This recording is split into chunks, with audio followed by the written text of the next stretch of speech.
আবু বকর রাদিয়াল্লাহু তাআলা আনহু যখন যাকাতের কথা মানুষের কাছে পৌঁছে দিয়েছেন, বলেছেন আল্লাহ রাব্বুল আলামিন তোমাদের কাছে কর চেয়েছেন, তোমাদেরকে কর দিতে হবে। এই কথা শোনার পরে ইহুদিদের মধ্যে শোরগোল উঠে যায়। তারা একটা বৈঠক করে বসে তারা কথোপকথন করতে থাকে। মুসলমান মুহাম্মদ সাল্লাল্লাহু আলাইহি ওয়াসাল্লামের কথা বলে, মুহাম্মাদের সাহাবী আবু বকর এটা কেমন কথা বলে, কেমন কথা বলতেন, আল্লাহ জিজিয়া কর চায় আমাদের কাছে। এই কথাটা কেমন শুনতে শোনা যায়, খারাপ শোনা যায়।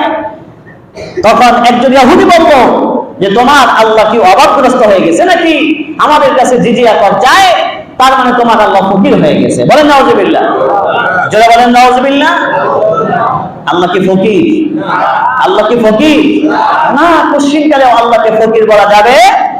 কিন্তু এই কথা বলার সাথে সাথে ইহুদি বলল আবু বকর জিজিয়া কর চাচ্ছে, হ্যাঁ আল্লাহ কি আমাদের মুখাপেক্ষী হয়ে গেল নাকি? তার মানে মুহাম্মাদের খোদা আমাদের মুখাপেক্ষী হয়ে গেছে, মুহাম্মাদের খোদা অভাবগ্রস্ত হয়ে গিয়েছে, আমাদের কাছ থেকে কর চায়, যারা তিরস্কার করা শুরু করব। বলেন নাউজুবিল্লাহ। একথা যখন হযরত আবু বকর সিদ্দিক রাদিয়াল্লাহু তাআলা শুনলেন, শোনার সাথে সাথে এক মুহূর্ত দেরি করেন নাই। হযরত আবু বকর রাদিয়াল্লাহু তাআলা হাতের জামার আস্তিনটা উপরে উঠায়া ওই ইহুদির গালের মধ্যে এমন এক থাপ্পড় দিলেন, থাপ্পড় দেওয়ার সাথে সাথে তার গালটা বাঁকা হয়ে গেছে। বলেন সুবহানাল্লাহ। জি বলো, তুমি এত বড় সাহস, আমার আল্লাহ গরিব হয়ে গেছে, ফকির বলো। থাপ্পড় খাওয়ার পরে যখন তার গাল বাঁকা হয়ে গেছে, এই বাঁকা গাল নিয়ে দৌড়িয়ে রাসূলুল্লাহ সাল্লাল্লাহু আলাইহি ওয়াসাল্লামের কাছে গিয়ে ইহুদি বিচার দিলেন, মুহাম্মদ তোমার সাহাবী আবু বকর আমাকে থাপ্পড় দিয়েছে, দেখো আমার গাল বাঁকা হয়ে গেছে। সুবহানাল্লাহ বলবেন না? সুবহানাল্লাহ। রাসূলুল্লাহ সাল্লাল্লাহু আলাইহি ওয়াসাল্লাম দেখলেন সত্যি তার গাল বাঁকা। আল্লাহর হাবিব সাল্লাল্লাহু আলাইহি ওয়াসাল্লাম বললেন, তুমি মনে হচ্ছে ভুল করছো। আবু বকর এই কাজ করতে পারে না, কারণ আবু বকরের মতো নরম মানুষ আর কেউ নাই। দিনে বলেন সুবহানাল্লাহ। আবু বকর এই কাজ করতে পারে না। ইহুদি বলল, না না, আমি তো সাক্ষী, আবু বকর নিজে আমার গালের মধ্যে থাপ্পড় দিয়েছে, অন্য কেউ নয়। নবীজি বললেন, ওমর হলো গরম মানুষ, নিশ্চয়ই ওমর এই কাজ করেছে, আমার আবু বকর এই কাজ করতে পারে না।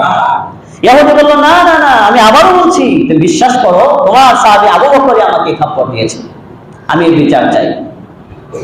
রাসূলুল্লাহ সাল্লাল্লাহু আলাইহি ওয়াসাল্লাম আবু বকর রাদিয়াল্লাহু তাআলা কে ডাকলেন, ডাকার পরে বললেন, আবু বকর ইহুদি তোমার নামে বিচার দিচ্ছে, তুমি নাকি তাকে থাপ্পড় দিয়েছো, যার কারণে তার গালটা বাঁকা হয়ে গিয়েছে।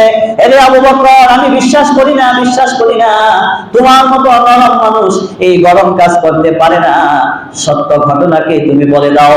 আবু বকর রাদিয়াল্লাহু তাআলা বলল, ইয়া রাসূলুল্লাহ, ইয়া হাবিবাল্লাহ, সত্যি সত্যি আমি তাকে থাপ্পড় দিয়েছি। বলেন সুবহানাল্লাহ। না, তুমি কেন থাপ্পড় দিলে, তোমার সাক্ষী কোথায়? আবু বকর বললেন, আমার কোনো সাক্ষী নাই, আমার কোনো সাক্ষী নাই, আমি যে তাকে থাপ্পড় দিয়েছি এটা সত্য, আমি তাকে থাপ্পড় দিয়েছি। রাসূলুল্লাহ সাল্লাল্লাহু আলাইহি ওয়াসাল্লাম ইনসাফ করেছেন। আল্লাহর হাবিব কখনো স্বজনপ্রীতি করেন নাই। হয়েছে তার সাথী, হয়েছে তার বন্ধু, হয়েছে তার কন্যা, হয়েছে তার সন্তান, যেই হোক না কেন, নূর নবীজি সাল্লাল্লাহু আলাইহি ওয়াসাল্লাম তার জীবদ্দশায় ইনসাফ করেছেন, বিচার সঠিক করেছেন। জুড়ে বলেন সুবহানাল্লাহ। আল্লাহর হাবিব বললেন, তোমার সাক্ষী নাই, ঠিক আছে, ইহুদির তো সাক্ষী আছে, তুমি থাপ্পড় দিয়েছো, গাল বাঁকা হয়ে গিয়েছে, এখন সে বিচার চেয়েছে, তার বিচারটা এটাই হবে, তুমি তাকে থাপ্পড় দিয়েছো, এখন বিচার এটাই, সে তোমাকে থাপ্পড় দেবে।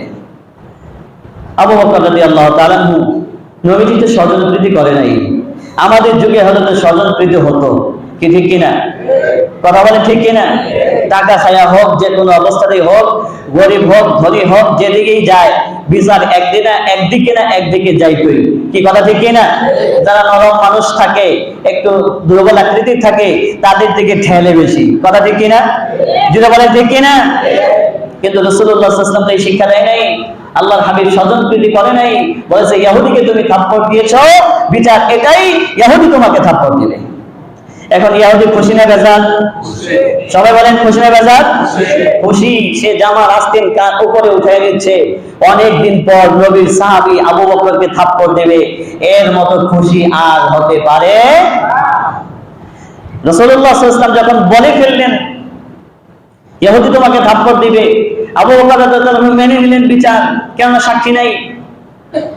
যখন ইহুদি রেডি হয়ে গিয়েছে, এমন সময় আমার আল্লাহ রাব্বুল আলামিন জিবরিলকে বললেন, জিবরিল আর এক মুহূর্ত দেরি করো না, আমার আবু বকর সত্য, সে সত্য ছিল, সত্যের কারণে সে থাপ্পড় দিয়েছে, যাও যাও তাড়াতাড়ি যাও, আমার বন্ধুর কাছে মেসেজ নিয়ে যাও, আবু বকরের কোনো দোষ নাই। যারা বলেন সুবহানাল্লাহ।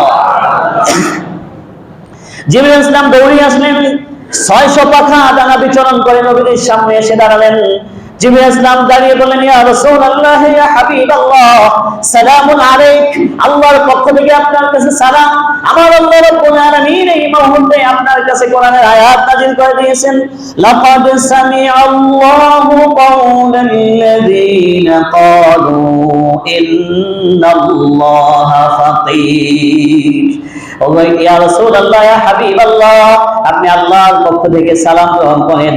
আমার আল্লাহ রাব্বুল আলামিন কোরআনের আয়াত নাযিল করেছে, লাকাদ সামিআল্লাহু কাওলাল্লাযীনা, আপনি আল্লাহ রাব্বুল আলামিনের পক্ষ থেকে যে আয়াত এসেছে শুনে নেন। আমার আল্লাহ রাব্বুল আলামিন যখন কোন বান্দার কাছে কর চায়, জিজিয়া টাকা পয়সা চেয়েছে, আবু বকর যখন সমাজের মানুষের কাছে বলেছে, আল্লাহ রাব্বুল আলামিন তোমাদের কাছে যাকাত চেয়েছেন, টাকা চেয়েছেন তোমাদের সম্পদ থেকে কিছু আল্লাহর পথে ব্যয় করার জন্য, এই কথা বলার সময় এই ইহুদি ওখানে ছিল। ইহুদি বলতেছে, মুহাম্মাদের খোদা ফকির হয়ে গিয়েছে, মুহাম্মাদের খোদা অভাবগ্রস্ত হয়ে গিয়েছে, যার কারণে আমাদের কাছে টাকা চাইছে। আবু বকর যখন এই কথা শুনেছে, এক মুহূর্ত দেরি করে নাই, বরং তাকে সোজা থাপ্পড় দিয়ে তার গাল বাঁকা করে দিয়েছে। বলেন সুবহানাল্লাহ। আপনি শুনুন, ইন্নাল্লাহা ফাকির, নিশ্চয়ই আল্লাহ তাআলা ফকির হতে পারে না, আল্লাহ অভাবগ্রস্ত হতে পারে না, বরং গোটা বিশ্বের মানুষ আল্লাহর দিকে তাকিয়ে আছে, আর আমার আল্লাহ রাব্বুল আলামিন গোটা বিশ্বের মানুষের কাছে দেওয়ার জন্য প্রস্তুত আছে। জোরে বলেন সুবহানাল্লাহ। সাথে সাথে রাসূলুল্লাহ সাল্লাল্লাহু আলাইহি ওয়াসাল্লাম বলেন, ইহুদি তুমি না বললা তোমার কোনো দোষ নাই, এখন দেখি আল্লাহর পক্ষ থেকে আয়াত নাজিল হয়ে গেছে।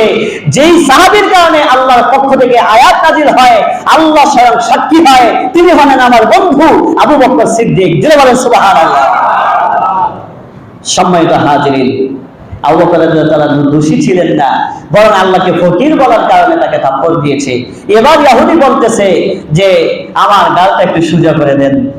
রাসূলুল্লাহ সাল্লাল্লাহু আলাইহি ওয়াসাল্লাম বললেন, তোমার গাল সোজা করতে পারি একটা শর্তে, যদি তুমি মুসলমান হও এবং তুমি তওবা করো, কেননা আমার আল্লাহকে তুমি ফকির বলেছো। যদি তুমি এটা চেঞ্জ করো, তোমার রূপরেখা চেঞ্জ করো, তাহলে তোমাকে আমি কালেমা পড়তে পারি, কিংবা তোমাকে তোমার গালটা সোজা করে দিতে পারি। রাসূলুল্লাহ সাল্লাল্লাহু আলাইহি ওয়াসাল্লাম এই যে হিকমত, কিংবা আল্লাহ রাসূল আল্লাহর কাছে দোয়া করলে কবুল করার মালিক আমার আল্লাহ, কি বলে ঠিক কিনা? পারে কি পারে না? যারা বলেন ক্ষমতা আছে কি নাই? অবশ্যই আল্লাহর হাবিবকে আল্লাহ রাব্বুল আলামিন সেই পাওয়ারফুল ক্ষমতা দিয়ে দিয়েছেন।